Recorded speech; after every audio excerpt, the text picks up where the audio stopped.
Test, 1, 2, 3.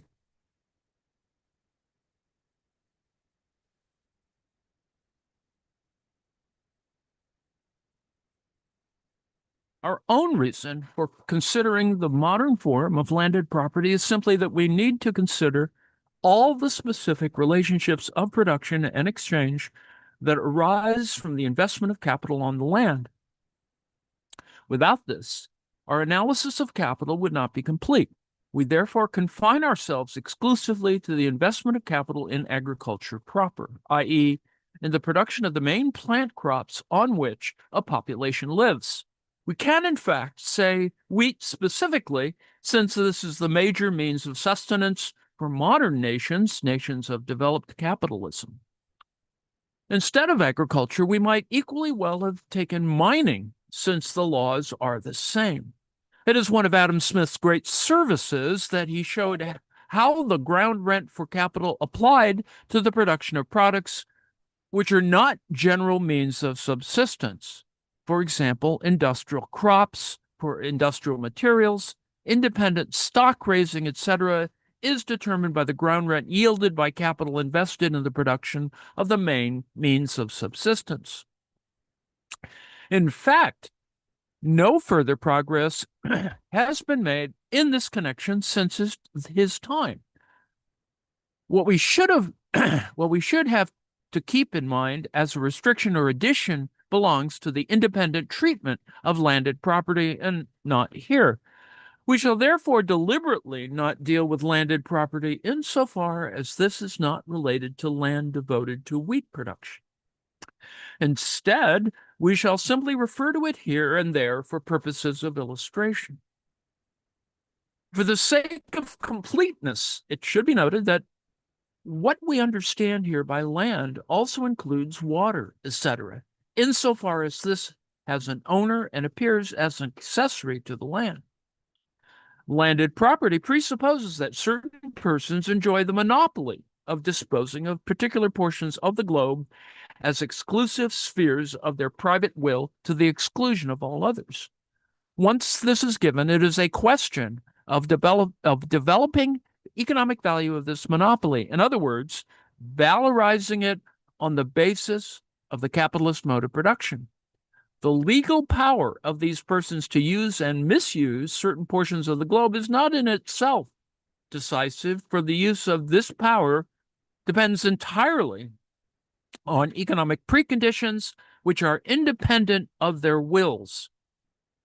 The legal conception itself means nothing more than that the landowner can behave in relation to the land just as any commodity owner can with his commodities. And this idea, the legal notion of free, private, landed property, arises in the ancient world only at the time of the dissolution of the organic bonds of society, and in the modern world only with the development of the capitalist mode of production. In Asia, it has simply been imported there and here and there by Europeans. In the section on primitive accumulation, we saw how this mode of production presupposes, on the one hand, that the direct producers are freed from the position of mere appendages of the soil in the form of bondsmen, serfs, slaves, etc., and on the other hand, the expropriation of the mass of the people from the land. To that extent, the monopoly of landed property is a historical precondition for the capitalist mode of production and remains its permanent foundation, as with all previous modes of production based on the exploitation of the masses in one form or the other. But the form of landed property which greets the capitalist mode of production at the start does not correspond to this mode. The form that does correspond to it is only created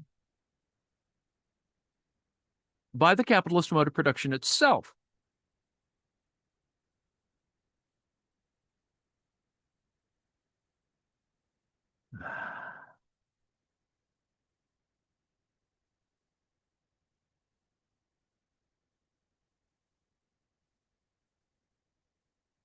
Through the subjection of agriculture to capital. And in this way, feudal landed property, clan property, or small peasant property is transformed into the economic form corresponding to this mode of production. however diverse the legal forms of this may be. It is one of the great results of the capitalist mode of production that, on the one hand, it transforms agriculture from a merely empirical set of procedures, mechanically handed down and practiced by the most undeveloped part of society, into a conscious scientific application of agronomy, insofar as this is at all possible within the conditions of private property. That on the one hand, it completely detaches landed property from relations of lordship and servitude, while on the other hand, it completely separates the land as a condition of labor from landed property and the landowner, for whom, moreover, this land represents nothing but a certain money tax that his monopoly permits him to extract from the industrial capitalist, the farmer. It undoes the connection to such an extent that the landed proprietor can spend his entire life in Constantinople, while his own landed property remains in Scotland. Landed property thus receives its purely economic form by the stripping away of all of its former political and social embellishments and admixtures that are denounced as uselessly and absurdly superfluous by the industrial capitalists themselves and by their theoretical spokesmen in the heat of their struggle with landed property, as we shall see later. The rationalization of agriculture on the one hand, which enables it to be pursued for the first time on a social scale, and the reduction of landed property to an absurdity on the other, these are the great services rendered by the capitalist mode of production. These historical services, just like its other historical advances, were purchased, first of all, through the complete impoverishment of the immediate producers. Before we come on to our subject itself, a few preliminary observations are still needed to guard against any misunderstandings. The presuppositions for the capitalist mode of production are thus as follows. The direct cultivators, that is, the actual cultivators, are wage laborers employed by a capitalist, the farmer, who pursues agriculture simply as a particular field of exploitation of capital, as an investment of his capital in a particular sphere of production. At certain specified dates, for example, annually, this farmer-capitalist pays the landowner, the proprietor of the land he exploits, a contractually fixed sum of money, just like the interest fixed for the borrower of money capital, for permission to employ his capital in this particular field of production. This sum of money is known as ground rent, irrespective of whether it is paid for agricultural land, building land, mines, fisheries, forests, etc. It is paid for the entire period for which the landowner has contractually lent the land to the farmer, rented it to him. Ground rent is thus the form in which landed property is economically realized and valorized. We have together here, moreover, and confronting one another, all three classes that make up the economic framework of a modern society. That is, the wage laborers, the people who function as capitalists, and the landowners. Capital may be fixed in the earth, incorporated into it, both in a more transient way, as is the case with improvements of a chemical kind, application of fertilizer, etc., and more permanently, as with drainage, ditches, the provision of irrigation, the leveling of land, farm buildings, etc. I have elsewhere used the expression la terre capitale to denote capital incorporated in the earth in this way. This is one of the categories of fixed capital. The interest on the capital incorporated into the earth and the improvements that are thereby made to the soil as an instrument of production may form a portion of the rent that is paid by the farmer to the landowner. But it does not constitute ground rent proper, which is paid for the use of the soil as such, whether this is in its natural state or has been cultivated. In a systematic treatment of landed property, which lies beyond our present scope, this portion of the landowner's income would be presented in detail. Here, a few words on this subject must be sufficient. The more temporary capital investments that are involved in the ordinary production process in agriculture are all made without exception by the farmer himself. These investments, and even simply cultivation, if it's conducted in any kind of rational way, i.e., if it cannot just be reduced to brutal exhaustion of the soil, as was the case, for instance, with the former slaveholders of South America, against which, however, the land-owning gentlemen ensure themselves by clauses in their contracts improve the soil, increase its product, and transform the earth from a mere raw material into earth capital, earth-capital. A cultivated field is worth more than an uncultivated one of the same natural quality. Even the more permanent fixed capital incorporated into the earth, which is used up over a longer period, is in large measure the work of the farmer, and in certain spheres, often exclusively so. But as soon as the lease stipulated in the contract has expired, and this is one of the reasons why the landowner seeks to shorten the terms of the lease to a minimum as the capitalist mode of production develops, the improvements made to the land fall to the landowner as his property, as an inseparable accident of the substance that is the land. When the new lease contract is concluded, the landowner adds interest on the capital incorporated into the earth to the ground rent proper, whether he leases the land again to the farmer who made the improvements or to another farmer.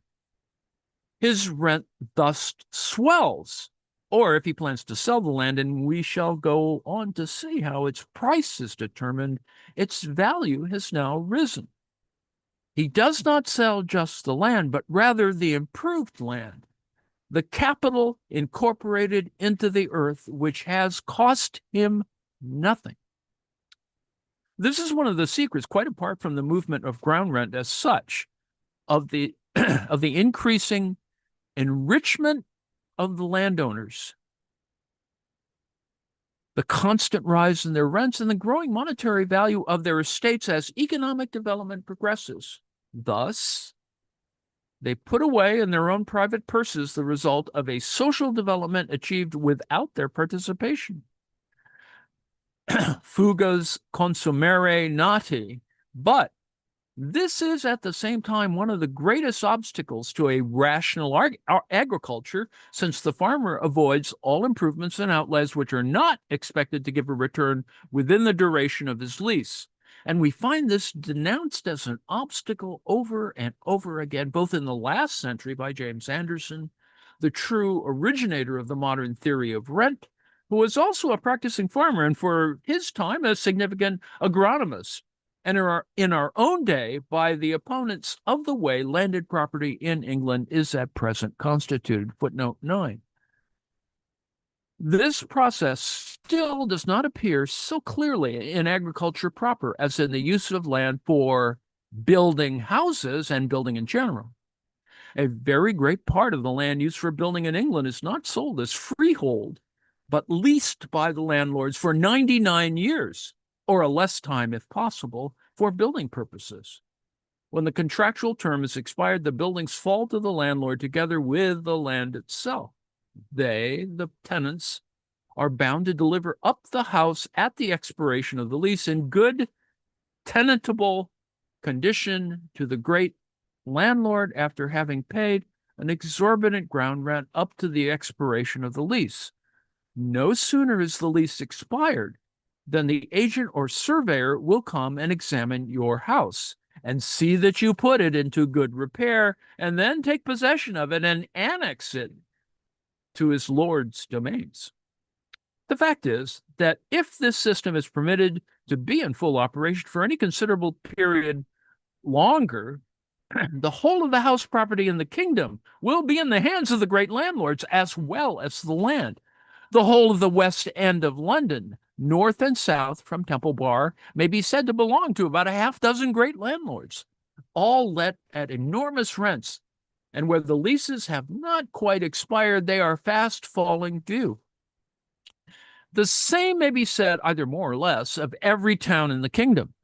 Nor does this grasping system of exclusion and monopolies stop even there.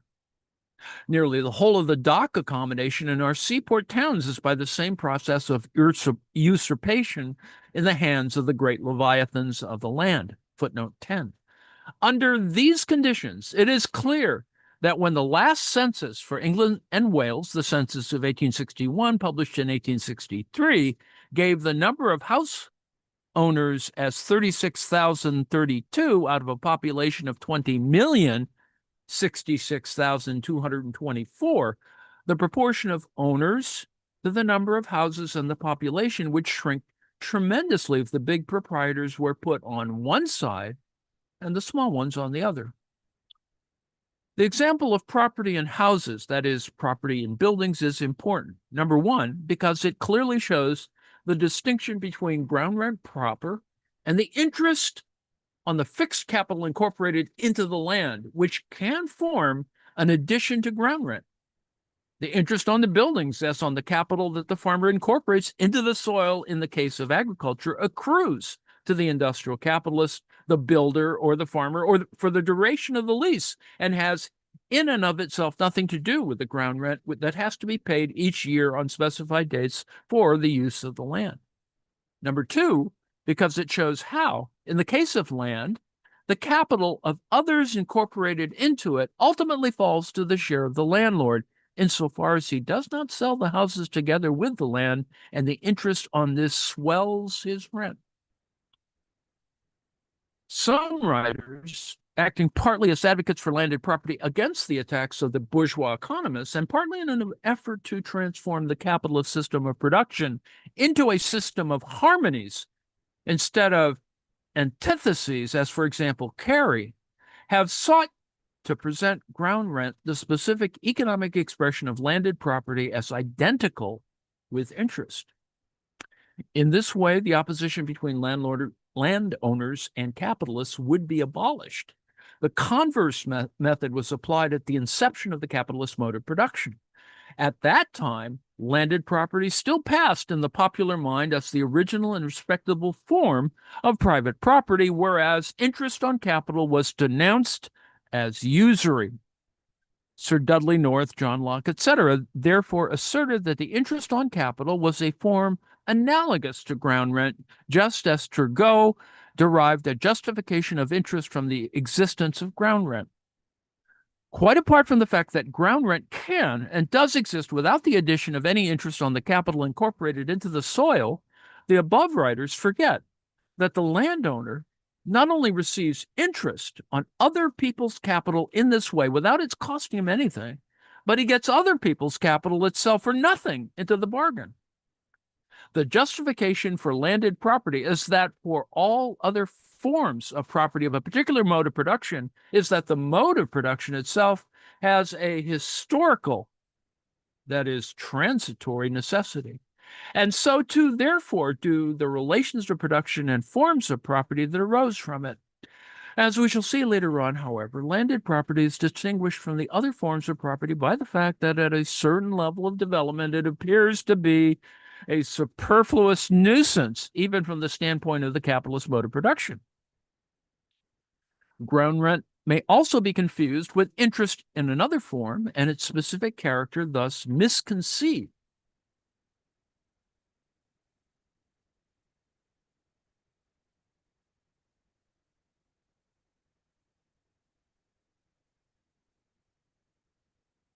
Ground rent presents the appearance of a certain sum of money that the landowner draws each year from leasing out a piece of the earth. We've already seen how any particular money income can be capitalized. That is, it can be considered as the interest on an imaginary capital. If the average interest is 5%, for example, an annual ground rent of £200 may be viewed as the interest on a capital of £4,000. It is the ground rent as capitalized in this way that forms the purchase price or value of the land, a category that is prima facie irrational in the same way that the price of labor is irrational, since the earth is not the product of labor and thus has no value. On the other hand, however, a genuine relation of production lies hidden within this irrational form.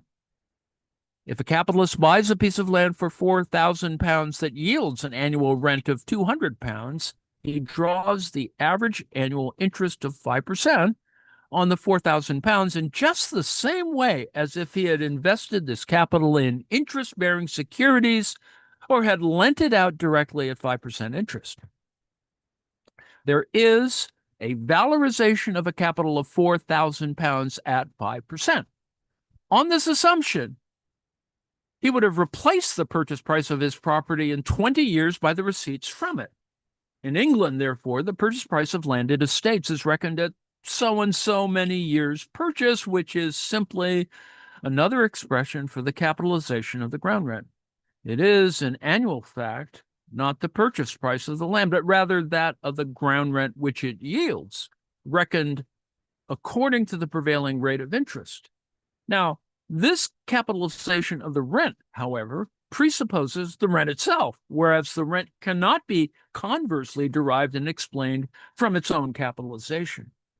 The presupposition from which we have to proceed is rather the rent's existence, which is independent of the sale. It therefore follows that taking the ground rent as a constant magnitude, the price of land will fall or rise in inverse ratio to the rate of interest. If the standard rate of interest were to fall from 5 to 4%, an annual ground rent of £200 would represent the annual valorization of a capital of £5,000 instead of one of £4,000. And so the price of the same piece of land would rise from £4,000 to £5,000, or from 20 years' purchase to 25. In the converse case, the converse would hold. This movement in the price of land is governed simply by the rate of interest and is independent of the movement of ground rent itself. But since we've seen that the rate of profit has a tendency to fall as social development proceeds, and so too, therefore, does the rate of interest, inasmuch as this is governed by the profit rate, and since we have also seen that even leaving aside the rate of profit, the interest rate has a tendency to fall as a result of the growth of money capital for loan, it follows that the price of land has a tendency to rise, independently of the movement of ground rent and the price of the products of the soil, of which ground rent is one part. The confusion between ground rent itself and the form of interest that it assumes for the purchaser of the land, a confusion that is based on complete ignorance of the nature of ground rent, cannot fail to lead to the most peculiar and incorrect conclusions. Since landed property is seen in all older countries as a particularly superior form of property, and the purchase of land, moreover, as a particularly secure capital investment, the rate of interest at which ground rent is bought generally stands somewhat lower than is the case with other long-term capital investments, so that the buyer of land may receive, say, only 4% of his purchase price, while he would otherwise receive 5% for the same capital. And this comes to the same thing. He pays more capital for the ground rent than he would for the annual money income in other investments, capital M. Investments, period. Monsieur Thiers, in his generally abysmal pamphlet entitled La Propriété,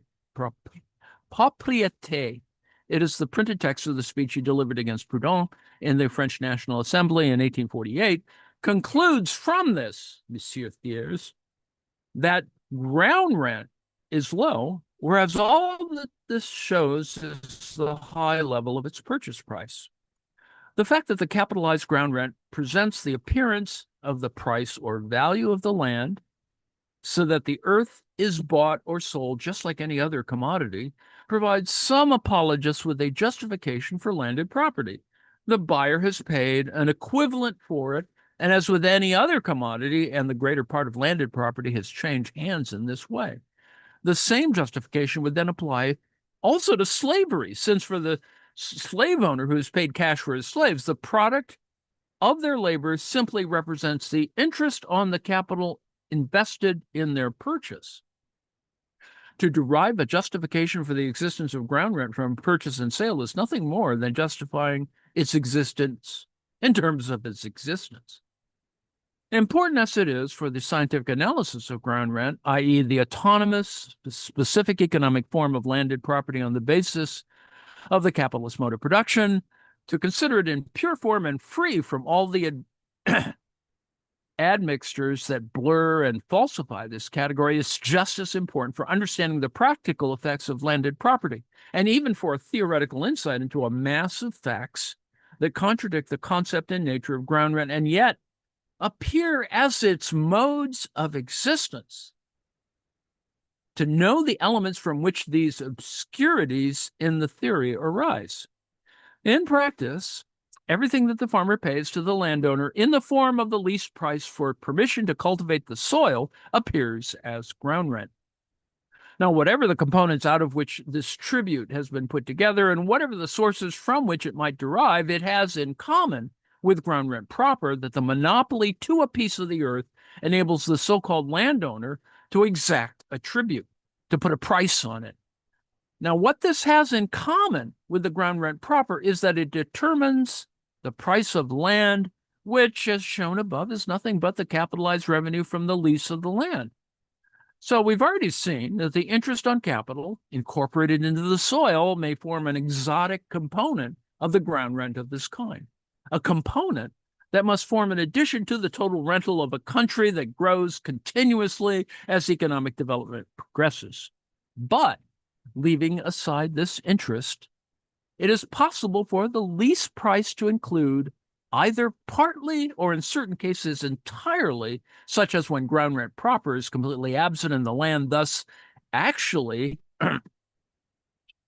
and the land thus actually valueless, a hidden deduction from average profit, normal wages, or both together.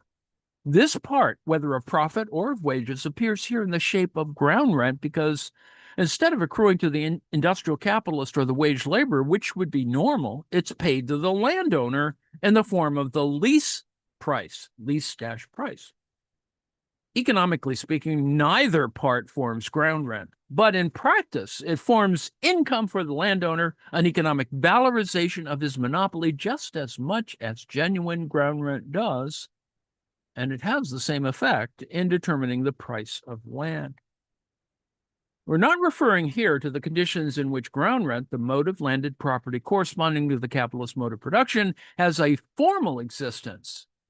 Even though the capitalist mode of production itself does not exist, the tenant farmer himself is not an industrial capitalist, and his manner of farming is not a capitalist one. Now, this is how it is in Ireland, for example. Here, the tenant farmer is generally a small peasant. What he pays the landowner for his lease often absorbs not only a portion of his profit, i.e., his own surplus labor, to which he has a right as the owner of his own instruments of labor, but also a portion of the normal wage, which he would receive for the same amount of labor under other conditions.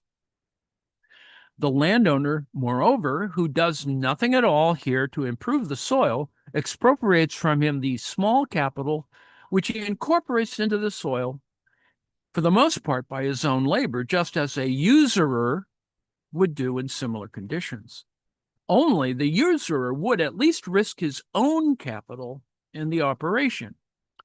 We say nothing of the exceptional conditions in which, even in countries where the capitalist mode of production prevails, the landowner can extort a high rent which bears no relation to the product of the soil, as, for example, with the leasing of small plots of land to factory workers in the English manufacturing districts, either for little gardens or for amateur cultivation in their spare time, allotments.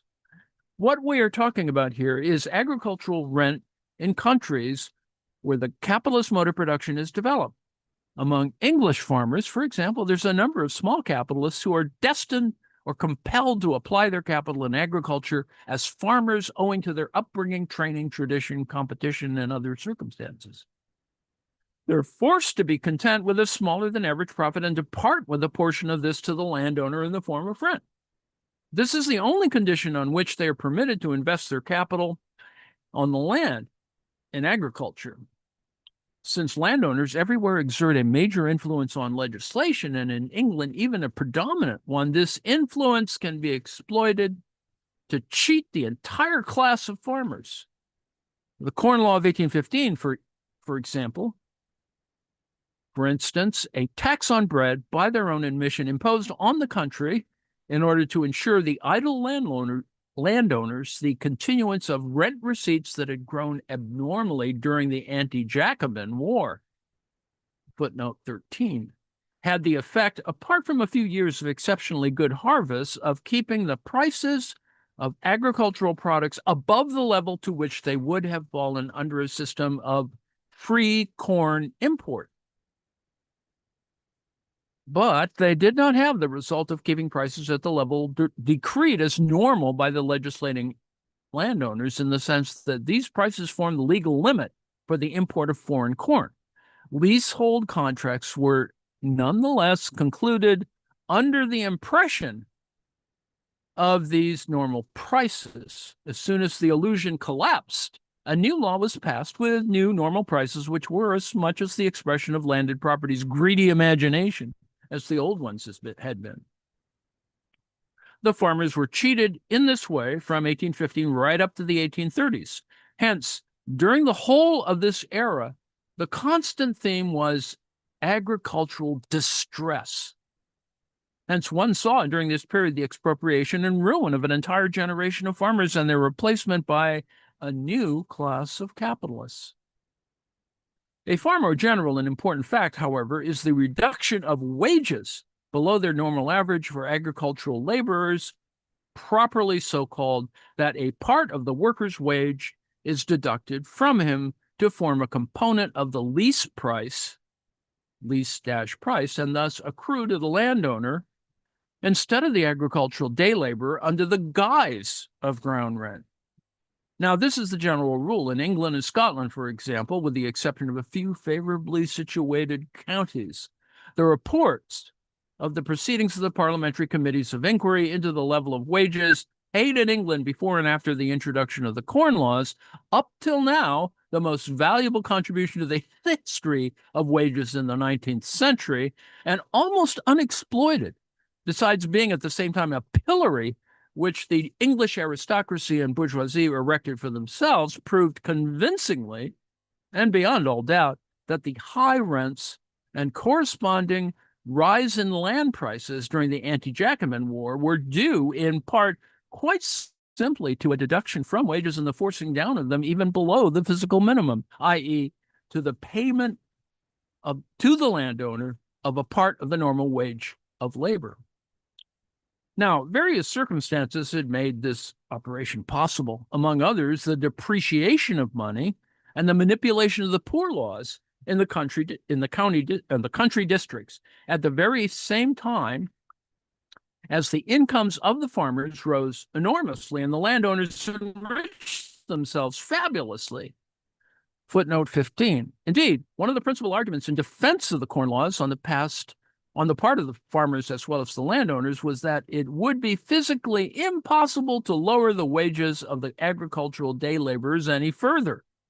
This situation has not fundamentally altered, and in England, as in all the European countries, a part of the normal wage still goes into ground rent just as before.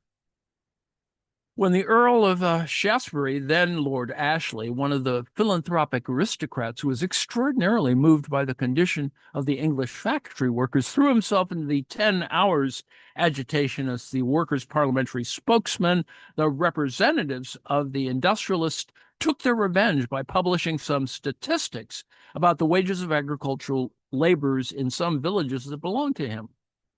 These statistics show clearly that a portion of the ground rent received by this philanthropist consisted simply of the plunder that his tenants extracted from the wages of those laborers.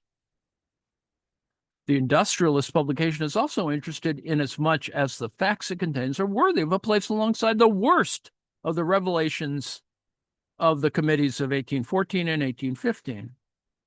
Whenever circumstances compel a temporary rise in the wages of agricultural laborers, the cry resounds from the farmers that the raising of wages to their normal level, such as obtains in other branches of industry, is impossible and would inevitably ruin them without a simultaneous reduction in ground rent. It is thereby admitted that in the name of ground rent, the farmers make a deduction from wages and hand this over to the landowners.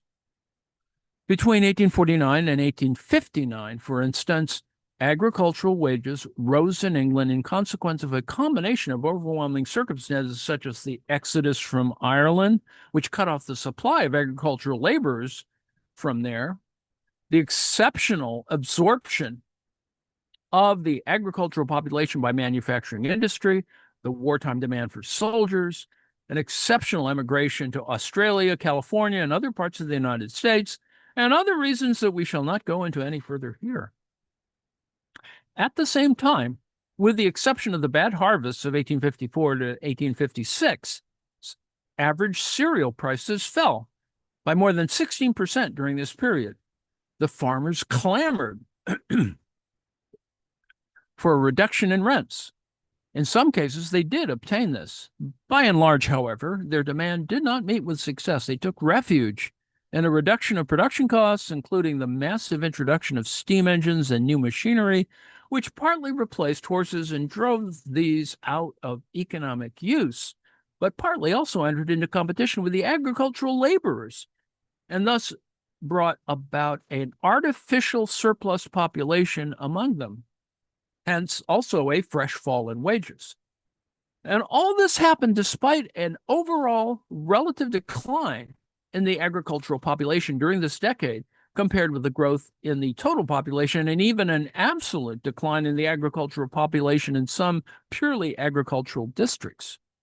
Henry Fawcett, at that time professor of political economy at Cambridge, spoke in the same terms to the Social Science Congress on 12 October 1865. The laborers were beginning to emigrate, and the farmers were already beginning to complain that they would not be able to pay such high rents as they have been accustomed to pay because labor was becoming dearer in consequence of emigration. Here, an appreciation of land is thus directly identified with a depreciation of wages. And insofar as the high level of land prices is conditioned by this factor, which swells rents, a high price of land is identical with a low price of labor. The least price rises in France because the prices of bread, wine, meat, vegetables, and fruit rise, while the price of labor remains stationary. If the elderly go through their father's accounts, which takes us back approximately 100 years, they will find that at that time, the price of a working day in rural France was exactly the same as it is today. The price of meat, however, has tripled since then. Who is the victim of this revolution?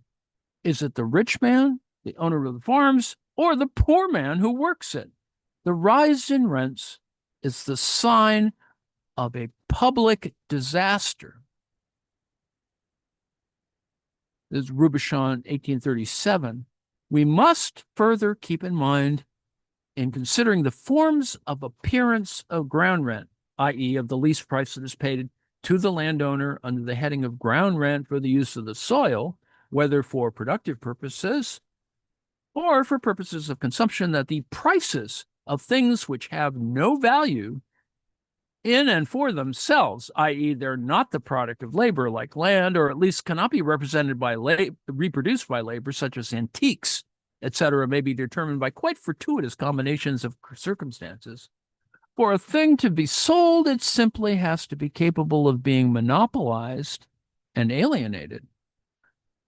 The example of rent as a result of deduction from average profit on the one hand and from average wages on the other. It has been noticed that in many districts, rent for large farms is smaller than for smaller ones because the competition is usually greater for the latter than for the former, and as few small farmers are able to turn their attention to any other business than that of farming, their anxiety to get a suitable occupation leads them in many instances to give more rent than their judgment can approve of. The same Morton, that is John L. Morton, land agent, agricultural engineer, 1858, indicates that this distinction is diminishing in England, which he explains by referring to the greater and greater influx of men who have made their capital in commercial or manufacturing business. I believe, he adds, that emigration, precisely among the class of small farmers, has much to do with it. This situation, says John Morton, is now changing rapidly, and there are more offerers for large than for small farms. Thus, Mr. Gray of Dilston in Northumberland states that for 5 farms he let in 1855, he had offers as follows. And so you can see the differences between the first and the fifth. Morton also gives an example where the rent evidently includes a deduction from the wage of the farmer himself, and hence still more certainly of the men he employs. Now, this is the case with farms of under 70 to 80 acres, which cannot keep 2 pairs of horses to plow teams, unless he, the tenant, works with his own hands as laboriously as any laborer. His farm will not keep them. If he entrusts the performance of his work to workmen, while he continues merely to observe them, the chances are that at no distant period he will find he is unable to pay his rent. This is from the Morton text. Morton concludes from this that unless the tenants in the district are very poor, the minimum for a farm should be 70 acres so that the tenant can keep 2 or 3 horses. Here is a sample of the extraordinary wisdom of Monsieur Léonce de Laverne, a member of the Institute of the Agricultural Society. It is a rural economy of England, quoted from the English translation, 1855. He makes the following comparison of the annual benefits derived from cattle, which labor in France, but not in England, where they're replaced by horses. So you can see milk and meat and work, and the relative value in France and in the United Kingdom. But in this case, the higher product is simply because, as he himself points out, milk in England is as dear again as in France, while he assumes the same price for meat in both countries. The English milk product would thus be reduced to 8 million pounds and the total product to 28 million pounds, as in France. It is a bit much for Monsieur Laverne to take into account at the same time both the quantities produced and the differences in price, so that if England produces certain articles dearer than France, this appears as an example of English agricultural superiority, whereas at most it means just simply a bigger profit for farmers and landlords. Now, the following passages from his work show that Monsieur Laverne is not only acquainted with the economic successes of English agriculture, but also shares the prejudices of English farmers and landlords. One great drawback attends cereals generally.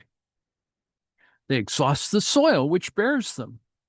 Monsieur Laverne not only believes that other crops do not do this, he believes that fodder and root crops, that is, artificial grass and roots, enrich the soil. Forage plants derive from the atmosphere the principal elements of their growth, which they give to the soil more than they take from it.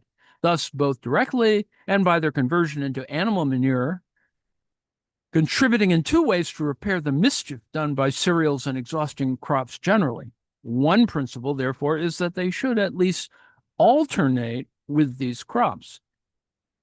In this consists the Norfolk rotation. No wonder, then, that Monsieur Laverne, believing that these fairy stories of the English country mind, should also believe that the wages of English agricultural laborers have lost their previous abnormality since the repeal of the Corn Laws in 1848.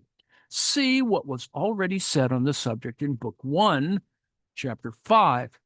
That is, Capital Book 1, Chapter 5, where we examine the average price or minimum and the average of wages.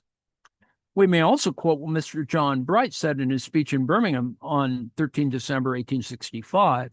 After speaking of the 5 million families who were entirely unrepresented in Parliament, he continued, There is among them 1 million, or rather more than 1 million, in the United Kingdom who are classed in the unfortunate list of paupers. There's another million just above pauperism, but always in peril lest they should become paupers. Their condition and prospects are not more favorable than that. Now look to the ignorant and lower strata of this portion of the community. Look to their abject condition, to their poverty, to their suffering, to their utter hopelessness of any good.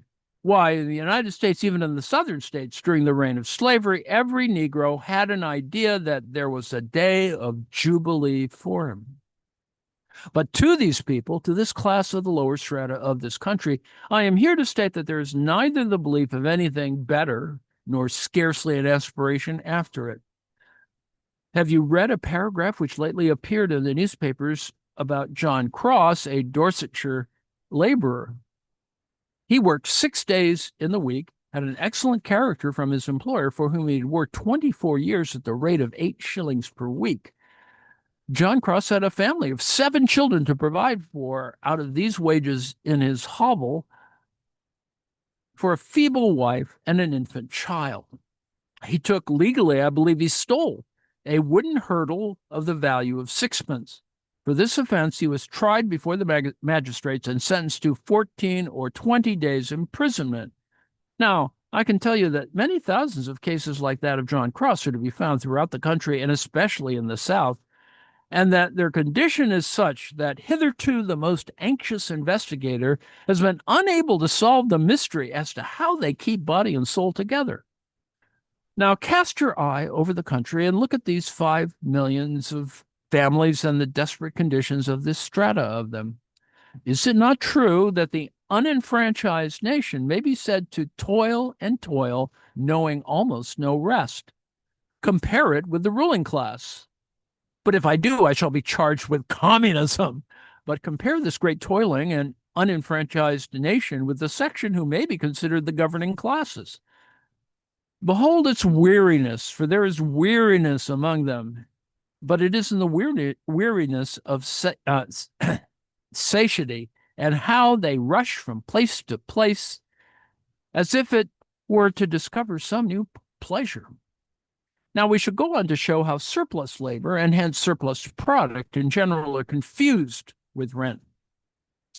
This specific, quantitatively and qualitatively determined portion of the surplus product, at least on the basis of the capitalist mode of production, the indigenous basis of surplus labor as such, i.e., a natural condition without which this is impossible, is that nature provides the necessary means of subsistence, whether in products of the land, animal or vegetable, or in fisheries, etc., with the application of an amount of labor time that does not swallow up the entire working day.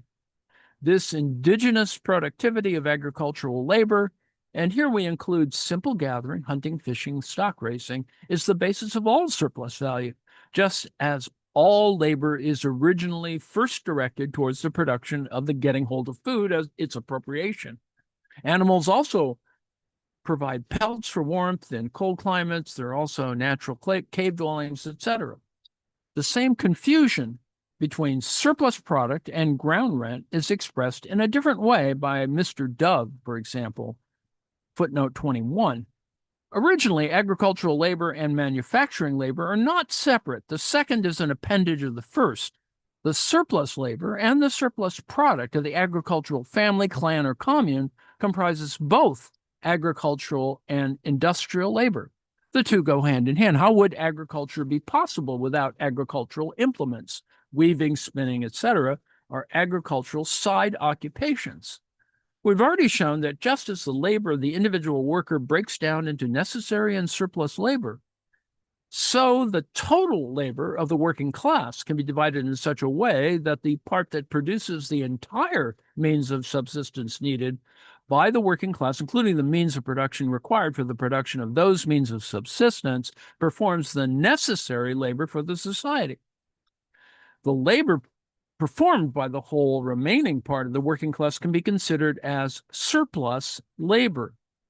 But the necessary labor in no way indicates just agricultural labor. It also includes the labor that produces all other products that satisfy the remaining primary needs. It produces, therefore, all the products that necessarily enters the worker's average consumption.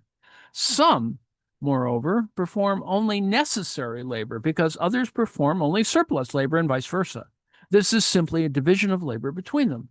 It is the same with the division of labor between agricultural and industrial workers in general. The purely manufacturing character of one section's labor is matched by the abstractly agricultural labor of the other. This abstract agricultural labor is by no means of natural and spontaneous origin, but is rather itself a product of social development, and it corresponds to a definite stage of production.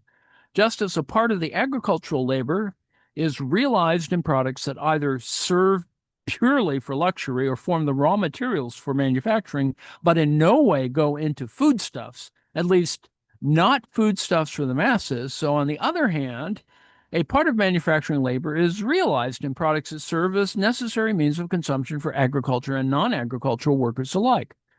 It is wrong to conceive this manufacturing labor and the social standpoint as surplus labor. It is, in part, just as much necessary labor as is the necessary portion of agricultural labor. It is also simply the autonomized form of a part of the labor that was previously linked and entwined with agricultural labor, and it is a necessary complement to agricultural labor in its pure form. Considering this from the physical aspect, 500 mechanized weavers, for example, produce a far higher degree of surplus cloth than one, i.e., much more than is required for their own clothing. There are three major errors which obscure the analysis of ground rent and are to be avoided in dealing with it. Number one, the confusion between the various forms of rent which correspond to different levels of development of the social production process.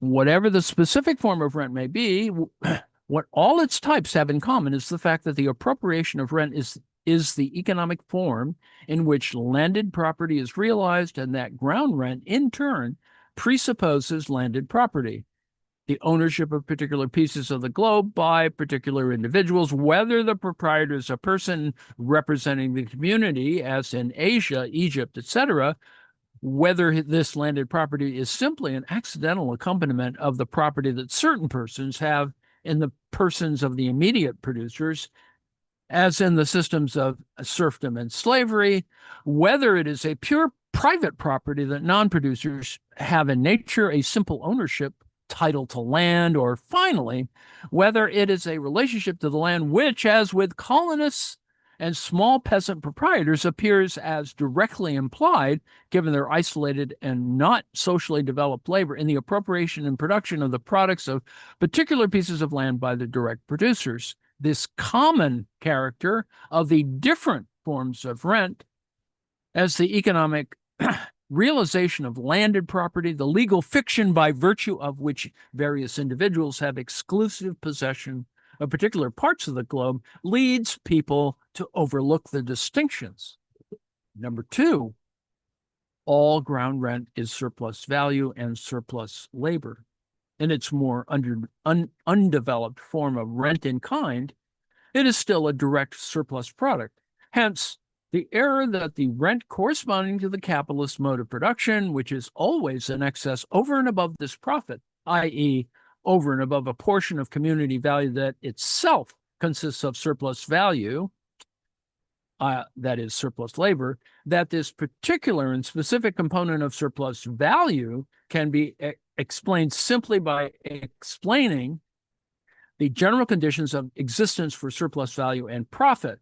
These conditions are, first, that the direct producers must work for more time than is required to produce and reproduce their own labor power to reproduce themselves. They must perform some kind of surplus labor. That is the subjective condition.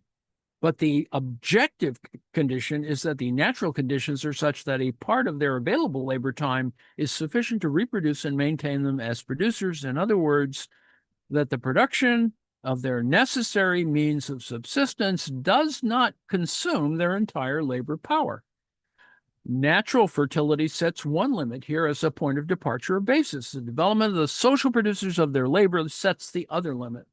Looked at more closely, since the production of foodstuffs is the very first condition of their life and of any production at all, the labor employed in this production, i.e., agricultural labor in the broadest economic sense, must be sufficiently fruitful to prevent the entire available labor from being absorbed in the production of foodstuffs for the immediate producers, so that agricultural surplus labor and hence an agricultural surplus product are possible. To take this further, the total agricultural labor that is necessary and surplus of one section of society must be sufficient to produce the necessary foodstuffs for the entire society, i.e., also for the non-agricultural workers. This great division of labor between cultivators and manufacturers must be possible, and similarly, that between the cultivators who produce foodstuffs and those who produce raw materials, vegetable or animal. Although the labor of the direct producers of foodstuffs taken by itself breaks down into necessary and surplus labor in relation to society, it thus represents only the necessary labor required for the production of foodstuffs. The same thing is the case, incidentally, with any division of labor within society, as distinct from the division of labor within the individual workshop. It is the labor necessary for the production of particular articles, for the satisfaction of a particular social need, for particular articles.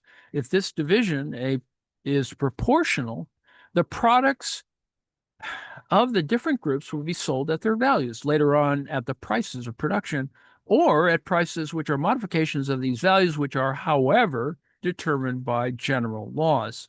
This is, in fact, the law of value as it makes itself felt, not in relation to the individual commodities or articles, but rather to the total products at a given time of particular spheres of social production autonomized by the division of labor, so that not only is no more labor time spent on each individual commodity than necessary, but out of the total social labor time, only the proportionate quantity needed is devoted to the various groups of the various groups of commodity. Use value remains a condition, but whereas in the case of the individual commodity, this use value depends on its satisfying in and of itself a social need, in the case of the mass social product, it depends on its adequacy to the quantitatively specific social need for each particular kind of product, and therefore on the proportional division of labor between these various spheres of production in accordance with these social needs, which are quantitatively circumscribed. Now, this point should be introduced in connection with the distribution of capital between the various spheres of production. The social need, i.e., the use value measured on a social scale, here appears decisive for the quota of total social labor time that falls to the share of the various particular spheres of production. But this is simply the same law that is already exhibited by the individual commodity, i.e., that its use value is the precondition of its exchange value. It is a point that bears on the relation between necessary labor and surplus labor only inasmuch as an imbalance in this proportion means that the commodity value, and therefore also the surplus value constrained in it, cannot be realized. For example, the proportion of cotton goods produced may be too high, even though the labor time needed in this total product is simply needed under the given conditions. But too much of society's overall labor has been spent on this particular branch, and so a portion of the product is relatively useless. The total product is therefore sold as if only the necessary proportion had been produced. This quantitative barrier to the quota of social labor time devoted to the various particular spheres of production is simply a further developed expression of the law of value in general, even though necessary labor time takes on a different meaning here. Only such and such a quantity of this is necessary for the satisfaction of the social need. The limit in this case is brought to light through the use value. Under the given conditions of production, society can spend only so much of its total labor time in one particular kind of product. But the subjective and objective conditions of surplus value and surplus labor in general have nothing to do with the particular form, whether this is profit or rent. They apply to surplus value as such, whatever particular form this may assume, and they therefore do not explain rent. Number 3, a particular peculiarity which arises very clearly with the economic valorization of landed property. That is to say, the development of ground rent is that its amount, irrespective of who receives it, is in no way determined by the action of its recipient, but rather by a development of social labor which is independent of him and in which he plays no part. This is why something that is common to all branches of production and their products on the basis of commodity production and to capitalist production in particular, which is commodity production in its entirety, is easily conceived as a peculiar property of rent and of the product of agriculture in general. The value of rent, and with it the value of land, rises in the course of social development as a result of the labor of the whole of society. Not only does the market and demand for agricultural products grow, but also the demand for the land itself grows directly, since it's a condition of production competed for by all possible branches of business, including non-agricultural ones. More precisely, rent, and with it the value of land, confining ourselves simply to agricultural rent proper, develops along with the market for the products of the land, and hence along with the growth in the non-agricultural population. It increases with their needs and their demand both for foodstuffs and for raw materials. It lies in the nature of the capitalist mode of production that it constantly reduces the the agricultural population in relation to the non-agricultural population, because here in industry, the growth of constant capital in relation to variable capital is linked with an absolute growth in variable capital, even if a relative decline in relation to constant. While there, in agriculture, the variable capital required for the cultivation of a particular piece of land declines absolutely, and therefore grows only insofar as new land is cultivated, which, however, presupposes in turn a still greater growth in the non-agricultural population. So there's some demographic facts, right? In actual fact, however, the same thing happens not just in the products of agriculture, but in all other products produced on the basis of commodity production and its absolute form, the capitalist mode of production. Now, these products are commodities, use values which possess an exchange value, and particularly one that can be realized, that is, converted into money, only and exclusively to the extent to which other commodities form an equivalent for them and other products confront them as commodities and as values. To the extent, therefore, to which they are not produced as direct means of subsistence for their producers themselves, but as commodities, as products which only become use values for their producers by being transformed into exchange value, that is, money, by their alienation. Now, the market for these commodities develops by way of these social divisions of labor. The separation between different productive labors transforms their respective products reciprocally into commodities, into equivalents for one another, making them serve one another reciprocally as markets. This is in no way producing something peculiar to the products of agriculture. Now, rent can develop as money rent only on the basis of commodity production, and particularly of capitalist production, and it develops to the same extent to which agricultural production becomes commodity production, i.e., the extent to which non-agricultural production undergoes an independent development in relation to it, for it is to this extent, and only to this extent, that the product of agriculture becomes a commodity and a value. To the same extent that commodity production and hence the production of value develops with capitalist production, so too there develops the production of surplus value and surplus product. But in the same measure as the latter develops, there develops a landed property, the ability of the earth, and hence to raise the value of its rent and the price of land itself. It is the capitalist himself who has the active function in the development of this surplus value and surplus product. The landowner has only to seize a portion of the surplus product and the surplus value that increases without any effort on his part.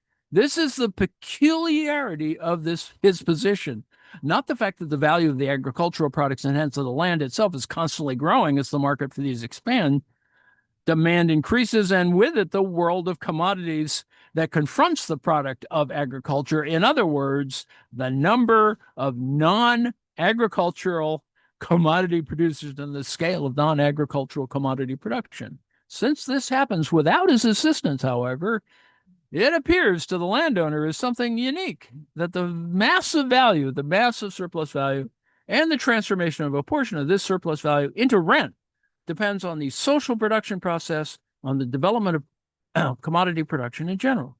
That is why Dove, for example, would like to explain rent on this basis. He says that rent does not depend on the size of the agricultural product, but rather on its value. Now, this, however, depends on the size and productivity of the non-agricultural population. But it's also true to say that for any other product, that it only develops as a commodity in part with the volume and in part with the diversity of the series of other commodities that form equivalents for it. We have already shown this in our general presentation of value. On the one hand, the exchangeability of a product depends entirely on the multifariousness of the different commodities that exist outside it. On the other hand, the quantity in which it can itself be produced as a commodity depends in turn on this exchangeability. Now, I'm going to stop right here because I've already exceeded my time. And noting that I've got a lot more pages to go, let me just stop right here and we can take this up again. We are at page 737, and we're almost ready to talk about absolute ground rent. Unfortunately, we still have a lot more to do, and I will continue this tomorrow. And so I've ended my time. I want to thank you for your attention. I want to note to you that you can find a copy of this, of course, in Medium. Unlike the new book that we've been looking at, the Alyssa Battistoni book on free gifts is available complete. The Mosley might not be in the file section, although I think it is, but I can't speak accurately to that at the present moment. So, seeing and hearing no specific questions or brickbats or whatever, I will end the live stream. Come on. Here we go. And then end the share. Let me thank you very much for your attention. I'm now ending the